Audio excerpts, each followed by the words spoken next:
for your patient that is suffered from the leukemia as the last solution. You want to do bone marrow transplantation. Because of that, you need to do, before starting the BMT surgery, you must do a test, a special test that we needed to detecting the antigens of the HLA, and after that you can decide about choosing the recipient for your donor. Today, this method that today we want to do for HLA typing is a serological method because we use from the cells of the whole blood. We call it in the laboratory serological method. In the laboratory, we have two methods for doing HLA. One of them is serological method that today we want to do it. We already started it and put our tubes in the centrifuge, and we will come back to the laboratory and we will continue on it. We call it serological method because we are using cells of the whole blood. We have another method in the laboratory, we call it molecular method. In that method, we must extract DNA, and after that, we must do PCR test. Because we use some genetically molecules, something's DNA or RNA, we call this kind of methods in the laboratory molecular method. But today, we are working as serological method. We call this method for HLA typing, or each time that we want to separate some special cells from the whole blood. Today we want to separate lymphocytes from the whole blood. We use this serological method that we call it lymphocytotoxicity. Why?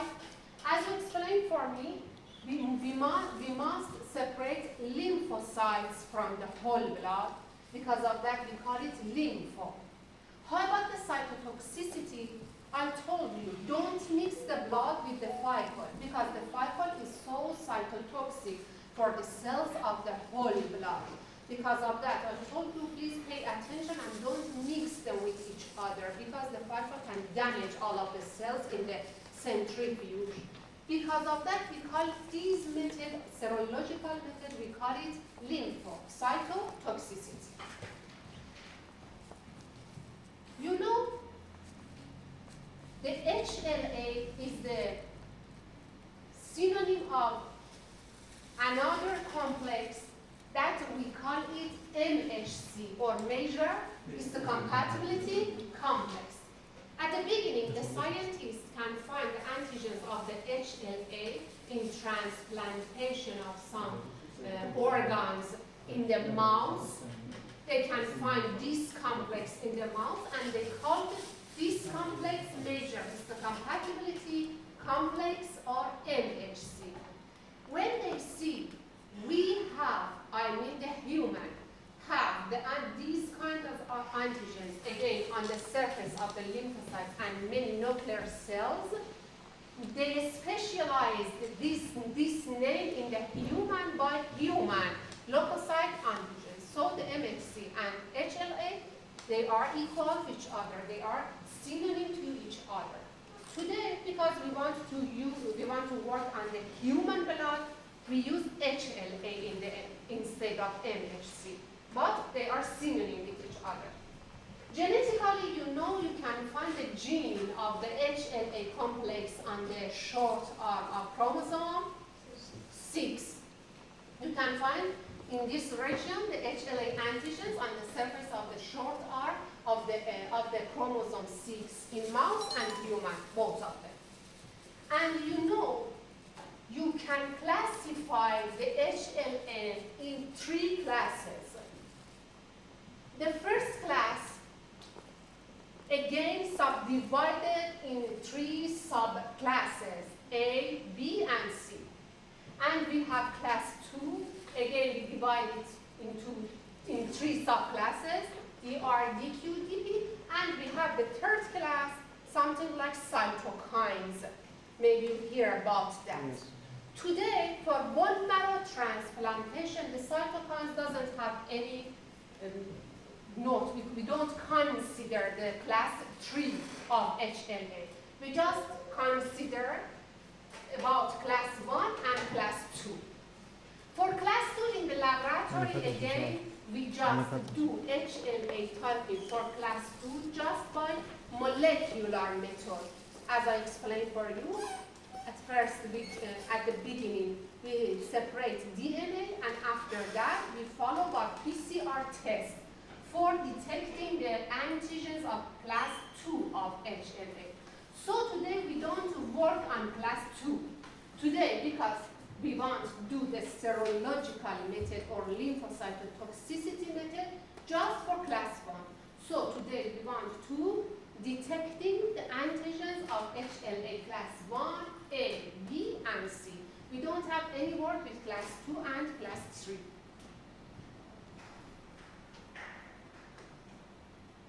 Okay, you told me the HLA has importance because you want to choose, you want to select the best recipient for your donor. Some of you told me that the parents can be the best donor, the best recipient. And please pay attention. I am searching for the best recipient. Who can be the best recipient? The person that is in 100% of the antigens of HLA are similar to your donor. Who can be the best recipient for your donor? Some of you told me the parents. Some of you told me the sister or brother, sibling.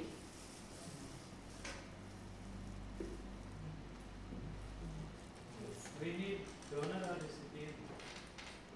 No, you have a donor, you have a patient, excuse me, donor. You have a recipient as your patient, you need a donor. You are searching the donor, excuse me. You are searching for finding the best donor, excuse me. The best donor. Who can be the best donor? Maybe siblings, parents. Some of you told me the cousins. Uncle. What? Uncle. Uncle.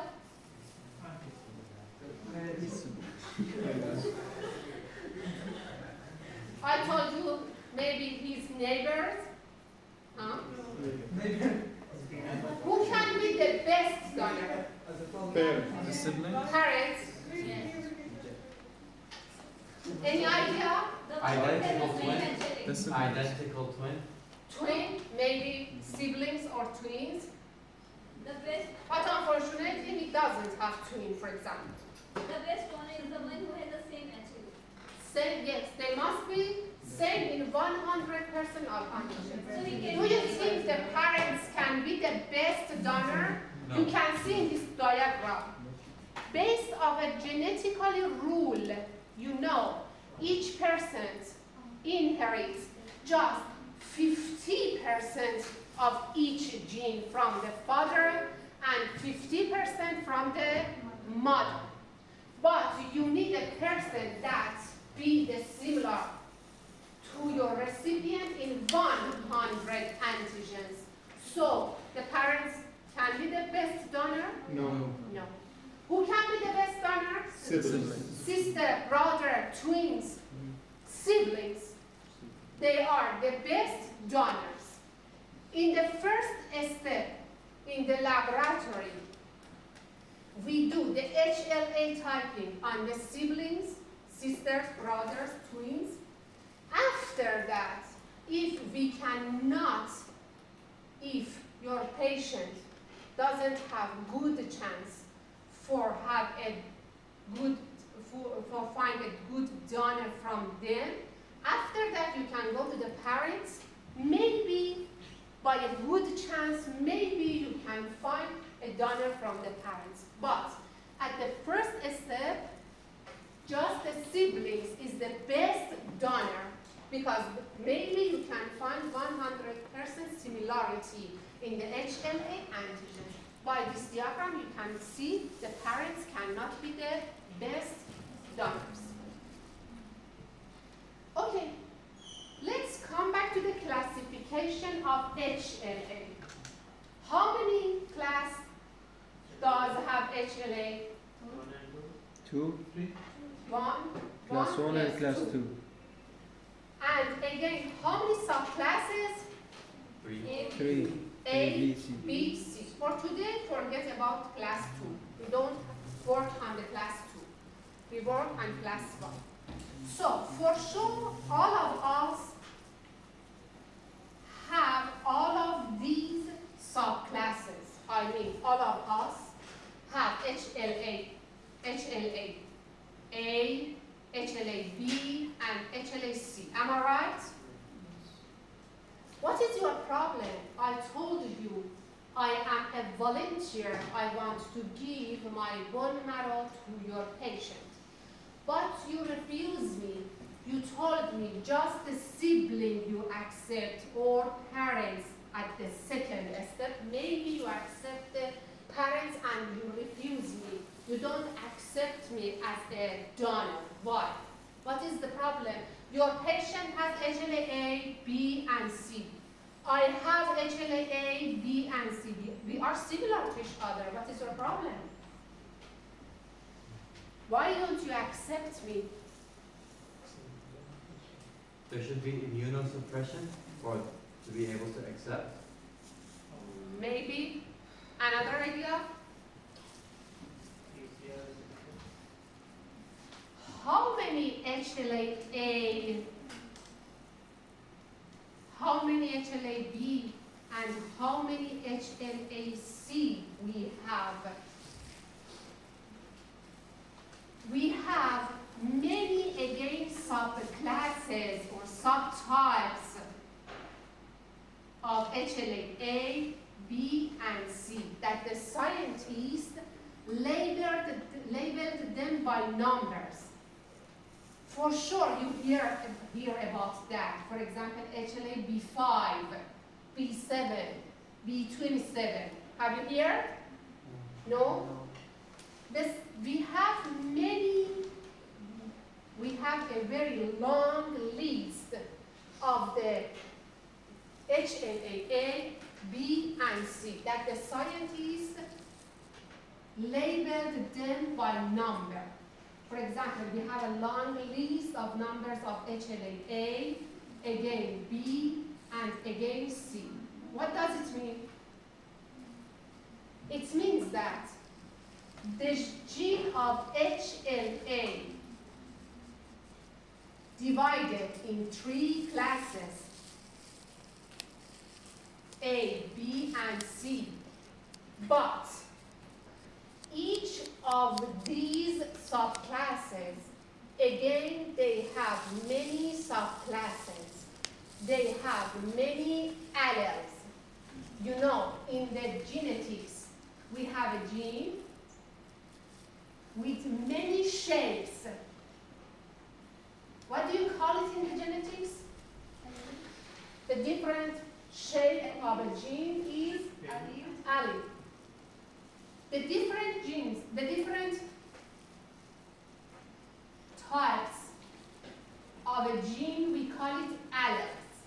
It means that the complex of HLA is not just these 3 genes. It has many subtypes or many alleles that we call it in the genetics what? Yes, polymorphism. The complex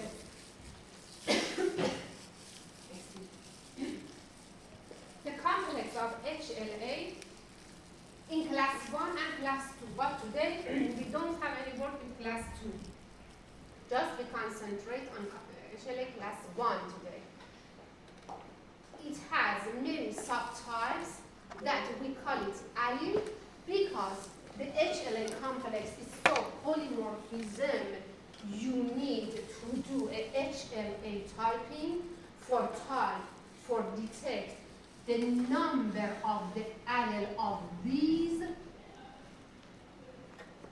class of HLA. For example, I am a volunteer. You refer me to the laboratory and refer your recipient to the laboratory. in the laboratory, they do HLA typing. We call this test HLA typing for type or detecting the number of the alleles of my and your patient. For sure, I take 50% of the antigens of A from my mother and 50% from my father. So I have 2 alleles of A, 2 alleles of B, and 2 alleles of C. By HLA typing in the laboratory, they can detect exactly the number of my alleles. For example, something like this. Again, in the laboratory, we do HLA typing for your recipient or patient. Again, they type the number of HLA A, B, and C. Again, your patient inherits 50% from father, 50% from his mother. So, your patient has, maybe your patient, because the complex of HLA is so polymorphism, because of that you refuse me, you don't accept me, and you know as a doctor that the siblings are the best donors at the beginning. And the second step may be parents, and another step maybe you can find some another donors from other persons. So we use HLA typing for bone marrow transplantation. And we have another HLA test in the laboratory. We call it HLA disease. Can you explain for me what is the connection between HLA and some diseases? Yes, sir. Maybe if the HLA, due to polymorphism, has different forms within the same body, it's a form of autoimmune disorder. Maybe, and something in some alleles of HLA that you can see some example of that, and you can find, search it, for example, you can search on the Google and you can see some of the antigens of HLA. They have relationship with some kind of diseases. For example, when a person has HLA-B5, maybe he suffered in his or her life from a special syndrome that we call it Behçet syndrome. For example, when a person is HLA-B27, maybe, for example, he suffered from arthritis rheumatoid and something like this. Because of this connection, because of this relationship between antigens of HLA and some diseases, we call it HLA disease, and we can do in the laboratory. For example, you are a doctor and you doct about your patient. You are not sure about his or her patients. You are not sure about his or her problem. And you refer your patient to the laboratory and ask us in the laboratory, please do for HLA, for example, B5. The steps of the HLA disease and HLA typing are similar to each other. The first step, we must take fresh blood from your patients. The second step, we add on the follicle, as you have done. We put it in the centrifuge for 20 minutes in 1,800 RPM. Now we are here. We put our tubes in the centrifuge. Next step, we take it on from the centrifuge. Now you have a tube that you can see when you put your tubes in the centrifuge. As you remember, you have 2 layers.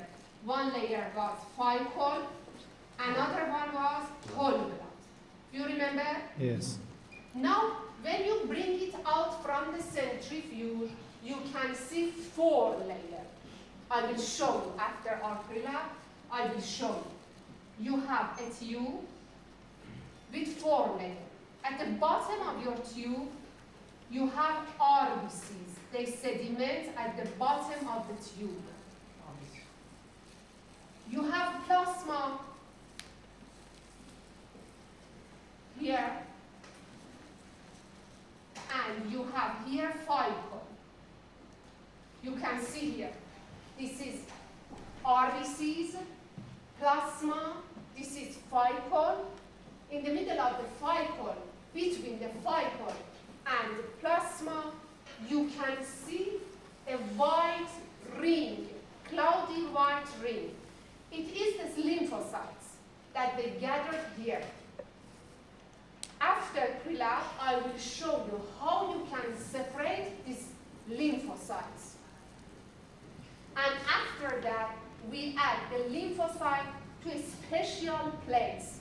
I will show you, we call it plates of HLA. We have a special plates. Something like this. When you separate the lymphocytes, we start to add the lymphocyte one by one to all of the bells of the plate.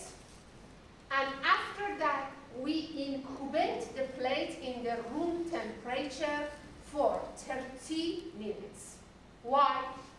When you add the lymphocyte to this plate, already the company coated all of these wells by antibodies.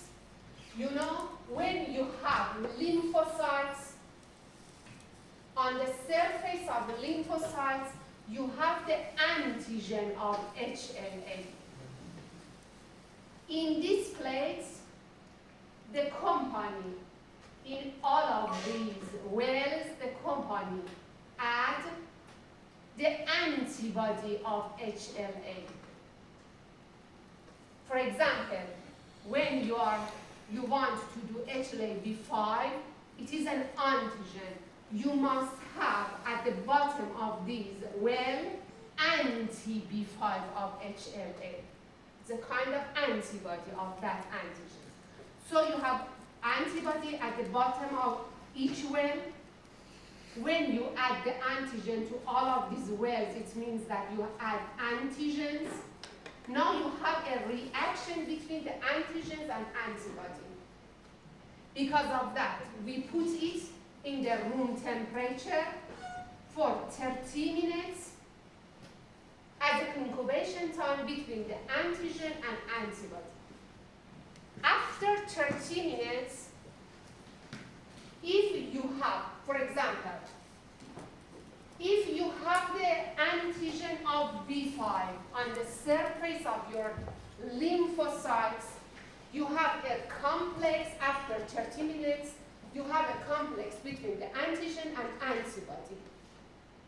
After 30 minutes, you need a coenzyme, something like a helper, for helping to this complex of antigen and antibody.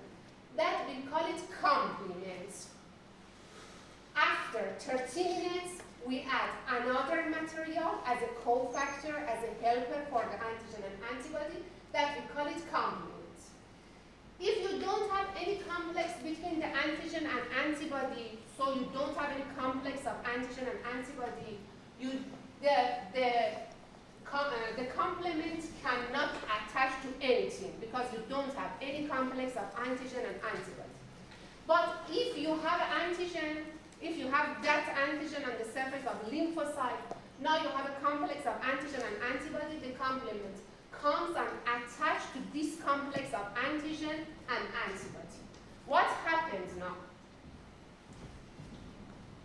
For example, you ask antigen B5, HLA B5 from the laboratory. We have done all of these steps and now we arrive to this step. If you have the antigen of B5 on the surface of the lymphocytes, by adding the anti-B5. Now you have a complex of antigen and antibody. The complement comes and attached to this complex. Now you have a complex of complement, antigen, and antibody. What happens now? It causes that after that you have a cell that this complex of antigen and antibody lyse the cells. You know, when you have a complex of antigen and antibody, they can damage the cell membrane of the cells. So this complex makes some lysed cells, something like this. But if you don't have the B5 antigen on the surface of the lymphocyte, so you don't need anti-B5. You don't have any complex of antigen and antibody. So the cells stay alive. The cells stay without any pores on the surface of the cell membrane. It cannot lyse the cell because you don't have any complex of antigen and antibody. You can see in this diagram, if you have the complex of antigen and antibody and complement, you have some lysed cells. But if you don't have any complex of antigen and antibody, because you don't have the antigen on the surface of the lymphocyte, you don't have the complex of complement, antigen, and antibody, and the cells doesn't lyse, and the cells stay without lysing. So, at the end of the time, you must see the cells under the microscope. When you want to see the cells under the microscope, you need to add some dye. We have a special dye for HLA typing that we call it eosin Y. It is a red dye. When you add this dye, if the cells doesn't have any pores on the surface of its cell membrane, the dye cannot enter inside the cytoplasm. But if you have some pores because of these antigen and antibody that cause the lyse of the cells, the dyes enter inside the cytoplasm. And at the end of the time, you can see two kinds of cells under the microscope. You can see something like this. Maybe you see some cells under the microscope in this way. They are round, they are shiny and small, like some beads. They are sitting beside each other, something like this. They are alive cells. They are not lysed. They are alive because they don't have the antigen of B5 on the surface of themselves. We call them in the laboratory, they are alive cells.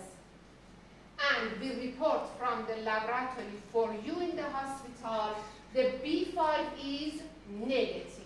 It means that your patient doesn't have these antigens of HLA. But maybe you see under the microscope something like this. These cells are bigger, they are not shiny because the dye enter inside the cytoplasm.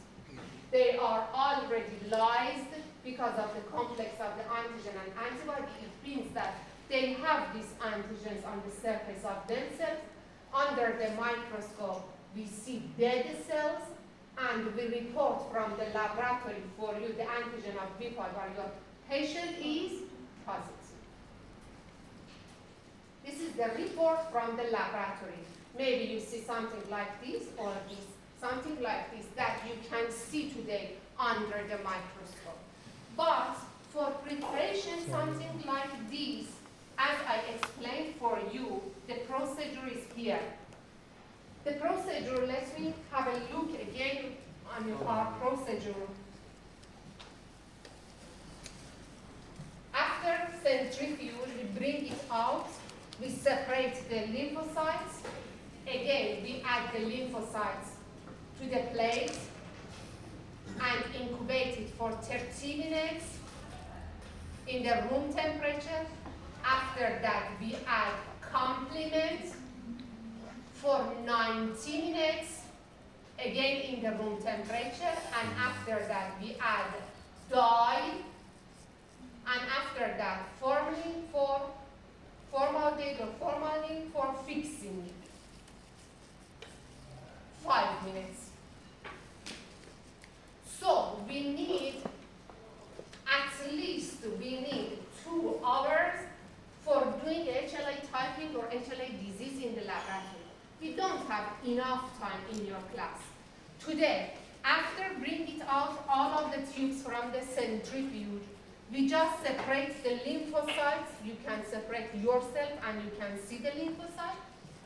Other steps we have already done it, and now you can see the prepared plate under the microscope, and you can see something like this under the microscope for seeing just the negative and positive or alive or dead cells under the microscope, and report for me on your paper sheets. First, what is the difference between the alive and dead cells? Explain for me on your paper sheet. Next question. Do you remember I asked you at the beginning of session, what was it? Why is fresh blood? Why the fresh blood is necessary for doing HLA typing or disease. Can you explain for me now? Because they're alive. For differentiation between the alive and the dead cell. Okay, what is the problem? What is the necessary of the fresh blood? If the blood is not fresh, then the cells will already be dead. So, is this why we need fresh blood? If we take blood, if we freeze blood, the cells will die. Yes, and the conclusion is not Correct. dead cells. They are pseudo-dead cells. They are not real dead cells. Because of that, we need fresh blood. Again, please explain for me completely on your paper sheet about my question and the difference between the negative and positive cells. Any question? Is it necessary to explain anything in Farsi? No? Okay. Please go to the laboratory and continue on.